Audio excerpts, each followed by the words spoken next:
Anne Gravels reflects on the last 20 years in further education. Anne Gravels writes about her experiences as a lecturer in further education during the last 20 years, and explains what it was like to work in a college environment. The past. Wow, time really flies. When I was asked to write this article, one began reflecting on how different Faye is now, to 2003 when EFE News began. It also made me realize just how long I've been working in the sector. I started in 1983 when there was no access to computers, social media or the internet. It certainly doesn't feel that long ago, but the last 20 years seems to have gone a lot quicker than the previous 20 years. Perhaps that's part of getting older. I didn't plan to be an FE teacher. I trained as a hotel receptionist, a job I loved. However, a local college asked if I would teach a group of trainee receptionists on a part-time basis, and that became my route into teaching. I then progressed over the years to teach other subjects, and to train staff when the learning and development units were introduced. Do you remember the change from exams to competence-based learning and assessment?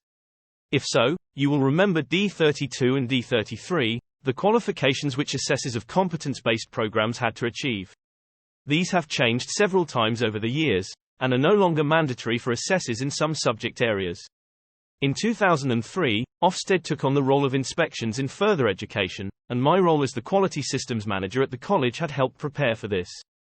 I standardized a quality assurance system for 98 different qualifications.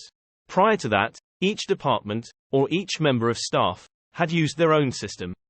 It wasn't an easy task, however, it helped to improve the assessment and quality assurance process.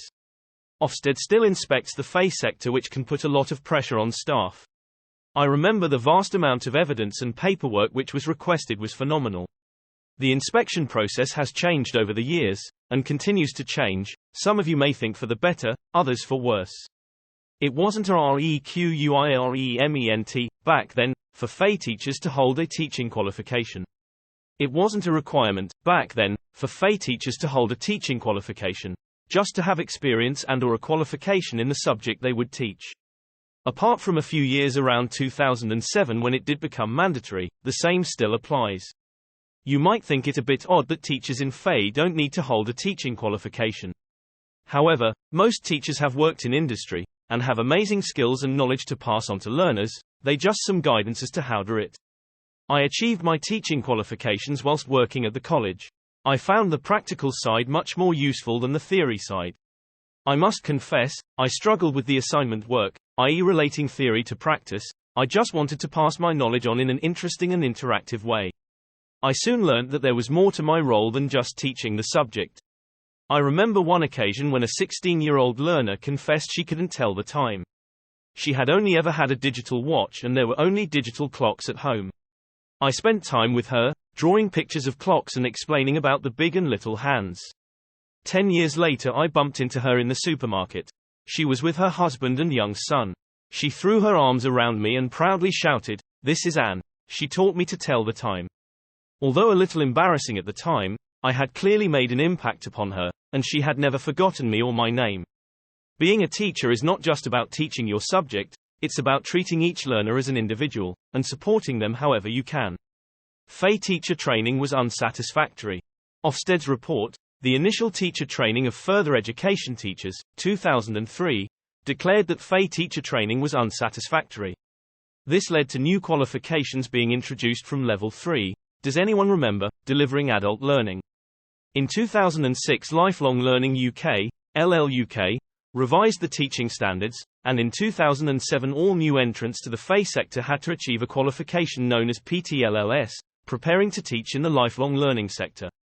The certificate, CTLLS, and the diploma, DTLLS, soon followed. These have since become the AET, CET and DET, Award, Certificate and Diploma in Education and Training, and are no longer mandatory. For several years I also worked for a large awarding organization as an EQA and a compliance investigator.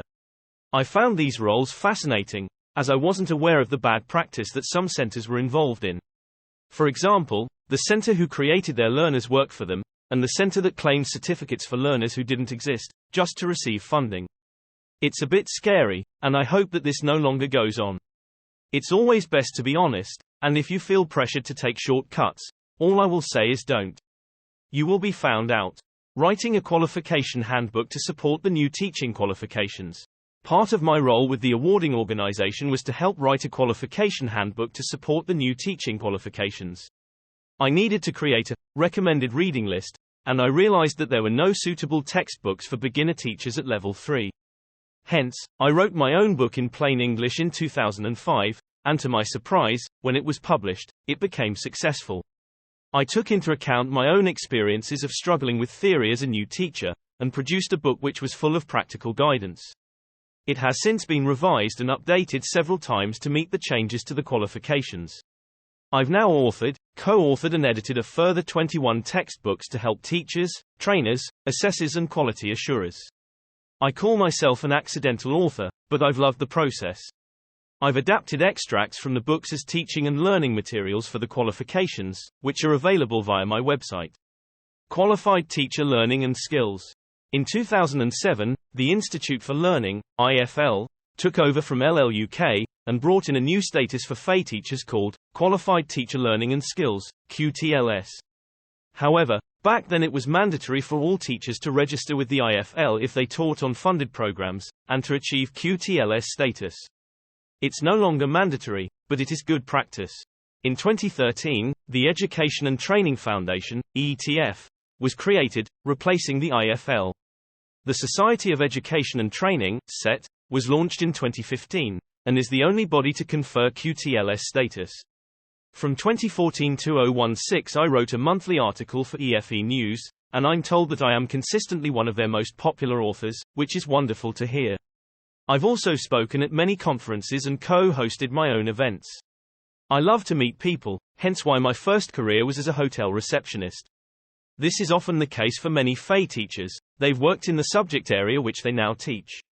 This gives them a great advantage to share their knowledge and skills, and one of the reasons why it's not a requirement to hold a teaching qualification in FE. The current qualifications for practitioners in the FE sector, i.e. the AET, CET, and Assessment and Quality Assurance, should remain the same for a while. Next year, the Diploma in Teaching, FE and Skills, will begin to replace the DET from level 5 upwards. It looks like the ETF, SET and Ofsted are here to stay, but who knows, as many different bodies have come and gone in the FE sector. Some subjects require teachers, assessors and quality assurers to hold a relevant qualification, whereas others just require a subject qualification and/or experience. If you are unsure, it will be written in the qualification handbook. It used to be standardized, but it's not anymore. Do you remember the NVQ Code of Practice, which no longer exists? That was a really useful document to help teachers, assessors and quality assurers perform their role. I wish we still had something like it. I am no longer teaching in FE. I am no longer teaching in FE, however, I am still in touch with many people who are. They tell me their stories of all the admin they have to do, and of the demands to meet targets. However, through it all, the majority love their jobs and really enjoy it when they see those light bulb moments in their learners. I did some online teaching for a while, but I must admit, I missed being in the same room as a group of learners. I loved the interaction with them, the questions they would ask, the discussions that would take place, and to hear of the jobs that those learners went on to do, all with a little help from me. I still get many messages from past learners about how I made an impact on their life and career, and from staff who have used my textbooks and resources.